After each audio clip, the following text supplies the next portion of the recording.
Hey, David. Hello, sir. How are you? You've got a Pikachu behind you and stuff, so it's all good. We're all good. Okay, yeah, excellent. Like, oddly enough, so I took my son to Collecticon. It was his first card convention, and his goal of the entire weekend was to get his mom something, and that was what he picked out for his mom. Oh, It, that is so nice. How old is your son? he's 6. Oh, cute. Yeah, it made me feel really good because he didn't really care about, like, the event was fun, but at the same time that was his goal. He's like, we got to get something for mom, we got to get something for mom. And it made me feel good as a parent just because he wanted to spend his own money, like I pretended that he spent his own money, but it just made me feel good that that was his goal. Of course he got, tons of other stuff, just because it was an event and people are just giving stuff out. But it made me feel really good. That's really cool. That's a cool story. I'm So looking forward to hearing speaking about of him, I mentioned he's big into YouTube and he knows who you are. And the one question he wanted to begin with, and I feel like this is kind of a good icebreaker. It's a softball. Who is your favorite Pokemon? I would say Pikachu for sure. So I think you made a good choice for mom. And yeah, so boy, what a wild 6-year-old to already have that kind of exposure and kindness. So yeah, I've always loved Pikachu. I mean, I think Charizard is the big, powerful Pokemon that everybody loves too, but Pikachu for sure. Excellent. And so obviously, you are known as like the number one English collector of Pokemon. Was it always Pokemon? I obviously, you can kind of see behind me, I have a huge collection of movies and things, and I think a lot of collections, our collectors jump from one collection to another collection to another collection. I'm just kind of curious as to like your process, how you got to where you are, and like what was it before Pokemon? Yeah, it started as a youngster with baseball cards, and that's where it all started when I was, kind of probably 10, 11, something like that. And I was buying from a large dealership out of New York and ended up building quite the collection. And then as I got into my mid 20s or late 20s, I ended up turning all of those cards into a business that was basically buying and selling not only baseball cards but all kinds of sports cards. So you are right. I think that there's generally, for a lot of us collectors, it's in the blood somewhere. And I don't know. I got disenchanted at one point with all of the sports cards because of counterfeiting, because it got so big in the late 80s. Upper Deck came onto the scene and really changed it tremendously. But there was, I was burglarized in my shop, and I was, again, so many things went wrong that were indicative of a hobby that was kind of out of control, players on steroids. There just really wasn't a lot of good news. And so the innocence of the collectibles that I was involved in kind of really disappeared. And I think that's really what somewhere internally to me brought me back to Pokemon, was that innocence when I started to recognize that new hobby coming on the scene 25 years ago. And that's kind of how, at least I caught my first glimpse of Pokemon, and I think what probably resonated with me. Gotcha. Yeah, I can totally understand that. I want to mention there is a film. It's called Jack of All Trades. It's are you familiar with this? I don't think so. Okay, it's really interesting. It's a documentary about a boy, and his dad actually has a card shop in Canada, and his dad was like known as this like collector, aficionado, buying and selling. Everyone knew him at all the shows, and lo and behold, the son, his name is Stu Stone. He's been on tour with Jamie Kennedy. He's a voice actor. He did some Magic School Bus. He was on Goosebumps, Are You Afraid of the Dark? But he made this film about falling back in love with cards. And it's a really interesting story. I believe it's on Netflix, but yeah, if you get a chance, I would definitely suggest checking it out. It's just kind of an interesting perspective, Okay, because good. he was so, like, his dad especially like lived and breathed it, and then one thing went wrong, and then when the cards, once they started being less profitable, it kind of took a toll on his family, and you get to see that, which I don't know, it's just something about it really struck a chord with me, and I like to kind of bring it up, not only because Stu is a good friend of mine, but because anyone that collects anything, I think it's an interesting perspective, because not a lot of people are that close to it, and then it can really have a huge impact. And you know, a lot of us that, you know, these small hobbies that kind of come and go, that movie in particular, I think, showcases it in an interesting light. Oh, I appreciate that. I look forward to watching that. It's very cool. Of course. Yeah. So, you know, you kind of mentioned jumping from sports to Pokemon, kind of keeping that in mind. You know, what was it about Pokemon that kind of, I understand the nostalgia, but like, or like the innocence, I like that, because I think that's kind of what keeps me interested. But was there like something particular, like a tape, a song, like just the aura of the product that kind of got you going, or was it kind of all those things together? You know, it probably is more of all of those things. And I wish people will ask me this no one's really probably ever asked me this exact question, which is interesting. So you're doing a very good job. But I don't, you know, for me, there's a lot of things that I do where I kind of say, I let my mind run me, and I don't try to manipulate my mind. I'm never quite sure exactly how that goes, but I always kind of like the results. So in this particular instance, you know, it was my infamous night in, you know, whatever year it was, 2004. And I, for some reason, was doing my whimsy impulse shopping on eBay. And I came across some Pokemon listings, and that was the start of it. I ended up buying 2 sets. And I always tell the story where I woke up the next morning, I was completely guilt-ridden that I'd spent $700 on 2 Pokemon sets, had no idea what I bought, didn't know why I did it. And I started thinking, I went to my wife in that, you know, kind of puppy dog way and said, please don't get mad, because I don't know what I just did. And then that kind of collector in me said, well, what did you do? What did you buy? What else is there? How many sets are there out there? What else, what does this hobby look like? What do you do to collect it?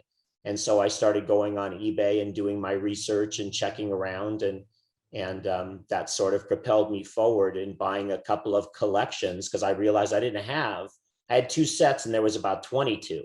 Yeah. So where are the other 20, and how do I go and obtain them? And once I started that research, I was able to find people of just a blessing. At that point in time, the hobby was at its bottom as far as demand, and people were getting rid of collections that they had put together because they just had no interest, and they didn't think it was going to, if they were in it for investment, they didn't think it was going to go anywhere financially. And so that's kind of how the whole thing kind of came to fruition. So I always say, whenever I open the cards, whenever I got those cards and I opened them and you start looking at them, for me, you actually have a sort of a pitter patter in my heart, you know, like that idea of skipping a beat. And it's never been any different. I mean, I just got a new set in, and the minute I open it, I have that same childlike excitement. And that's kind of what's driven me ever since. I like that. And you mentioned the investment aspect, which is also kind of interesting. You know, speaking or kind of going off of that, you know, Pokemon there's so many things behind it, like the Nintendo, the show, you know, plushies. Like how do you I guess stay focused on Pokemon, like instead of jumping to like another product like Magic or MetaZoo? Do those things interest you at all, or are you just content? Yeah, really content. Absolutely. I do not have an interest, you know. I don't know anything about the other hobbies. I'm glad not to know anything about them, because it's too much noise in my brain. Maintaining this collection is, as far as from a hobby perspective, honestly, really kind of a full-time thing if you're going to do it right. Trying to make sure you have every card ever issued, and every variant ever issued, and every trophy card, and every, you know, I don't really do as much with the errors, but almost every error card. There's 4 sets a year coming out with all of their variants, and then it goes back and they start changing all of the checklists to add stuff that's come out of nowhere. So yeah, I just between the obligation that I've always felt to the hobby itself. I'm one of these folks that, it's called hypersensitive individual. It means you really care what other people think about you. I wish I didn't. It'd be a lot healthier in the social media world if I didn't, but I do. And so I'm like, gosh, you don't have those cards. And everybody expects, Uncle Dave to have these cards. You better go figure out how you're going to get those cards. So it's more than one can handle, just dealing with the transactions and making contacts and all the rest of it. And when I think of a Magic card, I've probably seen a few, just for example, and maybe they have wonderful characters, but I don't ever think about them like the characters of Pokemon. I don't think of that art, and I don't think of the, that you can kind of say, well, I love this Victory Bell or this Knocked Out or whatever it is. I don't see those as being the same thing. And some of the newer stuff is just, you can get the hype, like there's now this MetaZoo, whatever. No, I know nothing about it, but I think that the nostalgia part for something older, if you're looking collectible and not necessarily investment, will always be there with the Pokemon. Yeah, I agree actually quite a bit. Oddly enough, I actually got my hands on some MetaZoo recently at the Collecticon, and while I was in line, this guy leans over to me and he goes, "I just love this stuff," and I'm like, "Yeah, it's pretty interesting." I mean, and he goes, "Yeah, it just reminds me of a Scholastic Book Fair." And I was like, everyone can relate to the book fair. Right. And I was like, you know what? It really does. The art is there. It has the same kind of vibe as Pokemon in a sense, but I mean, it's not necessarily an investment at this point. And I mean, it's definitely collectible and it's fun, but I think that's where some of these newer games don't necessarily stack up with Pokemon as much as people would like them to, because there's so much that goes into that Pokemon universe. Not, I mentioned the movies and the shows, but I mean, even the video games, like there's so much. And I guess the one thing that I was wondering before we get too off base as far as Pokemon is that, was there, like, you bought the 2 boxes and you're like, okay, I want to look at all this other stuff. When did you realize that okay, I have something here? Like I have amassed a collection, like I have more than my neighbor, ultimately. Yeah. And like, when did that happen? It's so when I began that due diligence process of going out and trying to buy the other sets, I ended up buying 2 collections.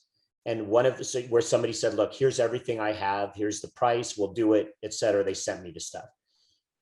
When I looked at one of those collections, I had some truly rare things that to this day are 1 or 2 or 3 or 4 of a kind ever. And so when I realized that, whatever that internal switch that flicks on in this mind of mine said, you've got something special here. Now we got to round it out. What else is out there? So I started figuring out, well, what are the most valuable cards? Oh, there's these things called finalist cards, stamped finalist cards. And then I would go out and I would buy them.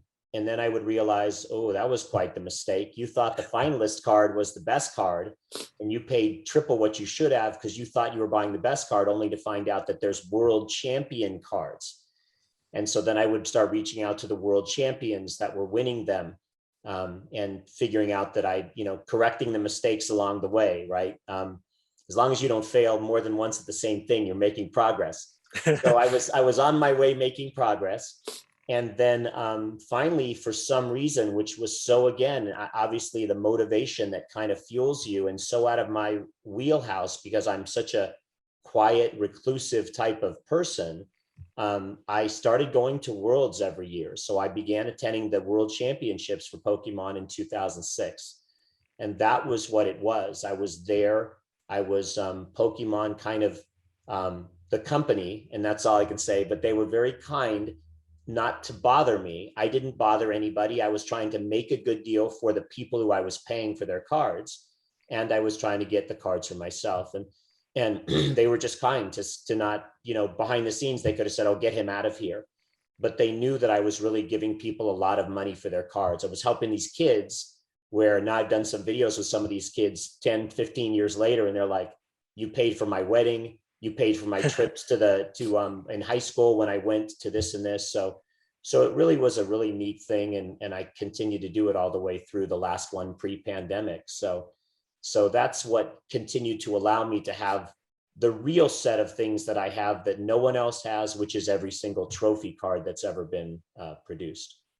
That's impressive. I know some of the, like, I collect old video games, and some of the like championship video games, like the ones that they play at the events, those are hard to find in themselves. I Yeah. can't, you know, the card thing is just it blows my mind. You mentioned doing the videos, and while doing a little bit of research on you, I saw a video about how Logan Paul, reached out to you, and I think that that's really cool and interesting. But like, I guess I want to know your opinion on, like, because I know you said some of what you think about him and the whole, like, resurgence, but like, how did you feel about seeing him wear the card around his neck, when he was boxing and things like that? I'm just really curious about your opinion of that particular scene. Yeah. When I talked to Logan, I admired his genuine truthfulness. In other words, he was very open and said, look, I do what I do for hype. He said, there's nothing like having 300,000 people watching me open this on a video stream. It's more than 3 football stadiums worth of people at the same time. Yeah. And so as is what he does, he said, yeah, I made a ton of mistakes in my life. And, and I've had to figure out some of the more controversial things he's done in the past, and I've had to get past them and correct them and stuff. But there was nothing that he said to me, and I'm pretty good judge of folks, that I felt was intended to misinform or deceive or whatever. So I had no problem with him going out there and doing those things. I think, between whatever he's drawing his audience from, he should have all the ability in the world to do that. And we don't have to watch, or we can assume, or we don't presume, but that's how he gets people talking about him, and it's how he makes his living. So, and I'm not very judgmental by nature. I generally, given the choice to judge or not judge, I really think as long as people are doing legal things, we should leave them alone. It's just too much criticism in the world. So yeah, for me, it really wasn't, it was just kind of, it is what it is. And I was fine with it. Full disclosure, I am a fan of both him and his brother. Yeah. I'm big into MMA. I like MMA. I like As boxing. I do as well. Yeah. Yeah. Very And much. both of them have made me quite a bit of money, at the bettors window. So full disclosure. Yeah. And I just think it's interesting. I feel, actually, I get a lot of heat about this from, like, people, around me. I like what they're doing because it gets eyes on the prize. It gets, viewers that normally wouldn't be tuning in to boxing. It gets, viewers that normally wouldn't be watching MMA. And so it gives an opportunity for these other new fighters, or fighters that no one even knows who they are, gives them a platform. And I think that that's really great. Even Pokemon. So, like, the fact that he wears the Pokemon, people notice that. It might get, 10 stories about his chain, but 1 story about his fight. I think that they're doing something right. And I think people like to hate them because they're doing it, because they can do it. And That's they're good. it is. They're good at it. Like, Yes. it blows my mind. I just applaud them because they're doing it well, and like you said, and I like the way you said it, because, everyone makes mistakes, and both of them have made mistakes, but they own their mistakes. They say, hey, we messed up, we're moving on. And, what else do you want? So yeah. that's just how I look at it. But, I've probably taken up quite a bit of your time, and I want to, I guess, kind of end it on this, because I noticed, like, I'm an MMA guy. I noticed in some of your videos, you have, like, NBA players around you, like on the ground, and posters and things like that. I've growing up, I had a bunch of friends that were, like, very, very good at 3-point shooting. So I would go to Rockets games, and, like, I would just hang out because my friends would get invited to, like, games ahead of time. So like I would hang out with the Spurs, the Rockets, the Cavaliers, um like this was back in the early 2000s, but I'm curious as to what do you think about like the new breed of NBA, like Luca, the the villain from the Hawks. I can't, his name escapes me at the moment, but like what do you think about those guys? Yeah, I mean, again, I'm really a go with the flow guy. It certainly has changed, and as being a huge sports fan my entire life, and following whether or not it was Jordan or whether or not it was Julius Erving or all the way back in the years, coming towards today. We've been California based for many years until very, very recently, my whole life, 60 years. So looking at the Warriors and Steph Curry, the greatest 3-point shooter of all time at this point. So I think it's evolved. I think that there's a great, popularity in it, that it's so, we all watch as fans and say, how can he do that? How can he shoot almost at half court and throw them down? And I don't know if you know or not, but I have a son who, we're actually hoping will make it to the NBA. Oh, I was not aware. That's awesome. Yeah, and he's autistic and has ADHD. But as I happened to post a story yesterday saying 2 years ago he stood in the corner of the court, didn't move.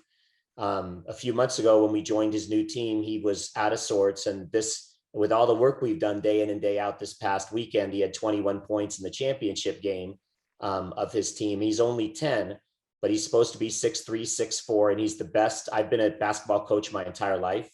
I've coached tens of thousands of kids, and he's the best one I've ever encountered. So yeah, we teach him, you got to shoot the three. You got to be able to then fake and go by. Can you develop a mid-range jumper that no one has anymore? Very rare that people has the 2-point mid-range jumper. So there's so much capability, and you got to be able to handle, because, no matter what size you are, you got to be able to get by on guys on a one-on-one. So yeah, it's very interesting that we just make sure he's going to have the tools to be able to do whatever needs to be done these days to be successful in that realm. So that's awesome. Yeah. That's a great story. Is there a particular college you guys are hoping for, or like? No, I mean, I definitely would like him to play D1. My other son was a 3-point shooting championship in high school, best 3-point shooter in California, and ended up playing D2. But he was not a kid that drove the lane.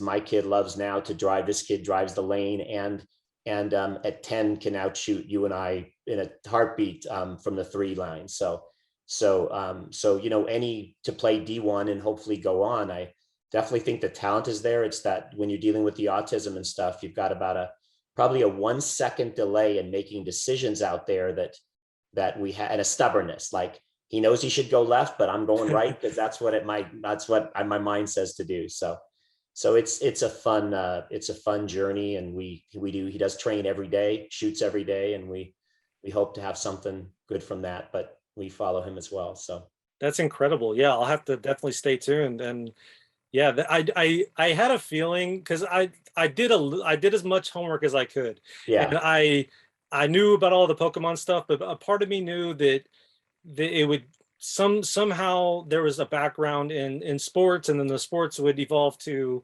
Pokemon, like cards, and then cards, Pokemon. So that's fantastic. I can definitely relate to all that. And I guess to kind of cap off the interview, we'll see you at TCG Weekend. Dozens of tournaments every day for the 2-day weekend, November 6th, November 8th, in Fort Worth Convention Center. What can people expect from you at the convention? And, is there anything you want to talk about in particular? Yeah, anybody that knows me, and nobody knows me, but let's just assume anybody that did know me, because they could know me and I would actually reveal myself in some way, they would know that you never can expect anything from me. You don't know what to expect from me. I have no idea what I'm going to do. Okay. I may get up on a table and try to develop a Pokemon dance. You might set up a Pokemon rap. I may go, down the aisles and hand out a few packs here and there.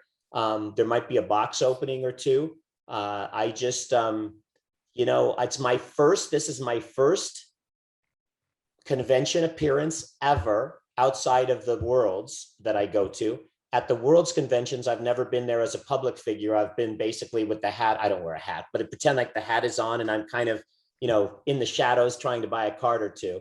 So this will be the first time I've ever said, hey, someone invited me as a VIP. They were crazy enough to give me that role. I'm going to go ahead and do it and have some fun. And I just hope that people will come up and say hello and tell me their stories. I love to hear people's stories. I love to hear about their collections. I do not do this for the investment side. I never have.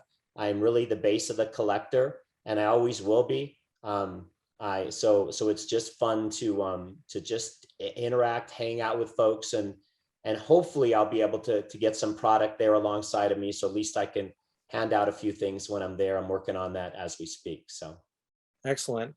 Well, I have to say that I appreciate your website, and I appreciate, everything you've said today. You said that card collecting isn't necessarily an investment, or Pokemon anyway. It's more of a hobby for you. But don't let my wife hear that. Anyway, at CineDump.com, Uncle Dave, we let the doers know how they're doing, and you, sir, are doing just fine. I appreciate your time, your effort, and I really did appreciate the conversation. This was a lot of fun. Good. Thank you, Jesse. Thanks for you taking the time too. I appreciate it.